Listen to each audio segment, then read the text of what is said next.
नमस्कार, हम छी गोपाल और आइ उपस्थित छी एकटा मैथिली कविता लऽ कऽ।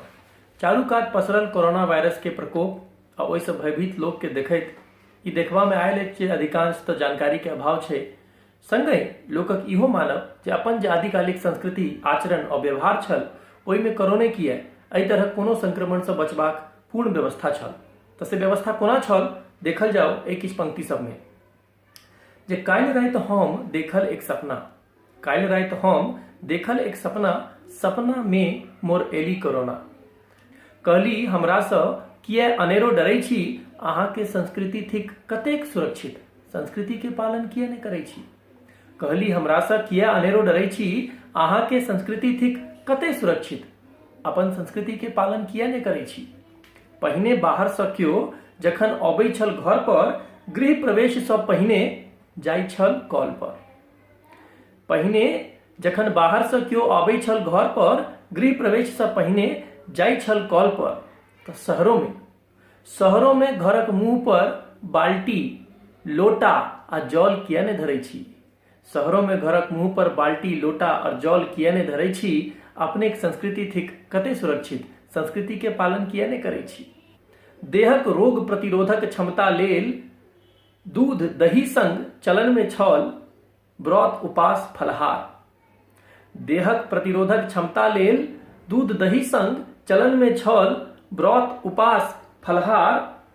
आ तीमन तरकारी, पोखरि के मारल टटका माछ खूब नीक सँ पका कऽ खेबाक आ खुएबाक छल व्यवहार।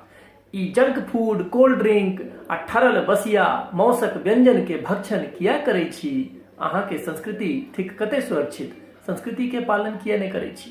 सरल, गुगुल, धूमन, अगरबत्ती सँ हवा के सबटा कीटाणु मरै छल। लहसुन, आद, तुलसी, मरीच के सेवन सँ केहनो सर्दी, खांसी, संक्रमण जड़ि सँ मिटै छल। देखियो कतेक महत्वपूर्ण बात छै।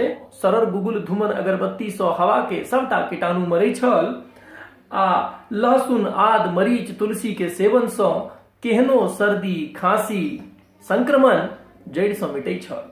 तखन किए हानिकारक जानलेवा कीटनाशक छिटै छी, अपने संस्कृति थिक कते सुरक्षित, संस्कृति के पालन किए नहीं करै छी। जे छूला सँ पसरैए सर्वाधिक प्रभाव, कोरोना के छूला सँ पसरैए सर्वाधिक प्रभाव, तें स्वदेशी आचरणक हेतु दऽ रहलहुँ सुझाव। के छूला सँ पड़ैए सर्वाधिक प्रभाव, तें स्वदेशी आचरण के दऽ रहलहुँ सुझाव। ई तेज क ई अंग्रेजी चुंबन आलिंगन कर जोड़ि क नमस्ते किया नहीं करै छी। तेज क ई अंग्रेजी चुंबन आलिंगन कर जोड़ि क नमस्ते किया नहीं करै छी, अपने संस्कृति थिक कते सुरक्षित, संस्कृति के पालन किया नहीं करै छी। काल्हि राति हम देखल एक सपना, सपना में मोर एली कोरोना। कहली हमरासँ किया अनेरो डरै छी, अपने संस्कृति थिक कते सुरक्षित, संस्कृति के पालन किया नहीं करै छी, संस्कृति के पालन किया नहीं करै छी। तऽ यह छल कोरोना पर जागरूकता लेल ई किछु पंक्ति, ई कविता। यदि कविता अपने लोकन के नीक लागल हुए तऽ आग्रह करब जे एकरा अधिक से अधिक शेयर करी, एहि चैनल के सब्सक्राइब कर लिया, घंटी के निशान दबा दियो और एहि लिंक के अधिक से अधिक लोग सब साझा करी जे हुनको सबके कोरोना के प्रति अपन आदिकालिक संस्कृति में जे प्रावधान सब छै बचबाक, ताई के प्रति जागरूकता होइन और पाश्चात्य सभ्यता, पाश्चात्य संस्कृति से जन्मल एहि बीमारी सबके तेज क अपन आदिकालिक संस्कृति के पुनः ग्रहण करैत, पुनः आचरण में लाबैत। अगला कविता लऽ कऽ आबी, ताधरि बहुत बहुत धन्यवाद। जय मिथिला, जय मैथिली।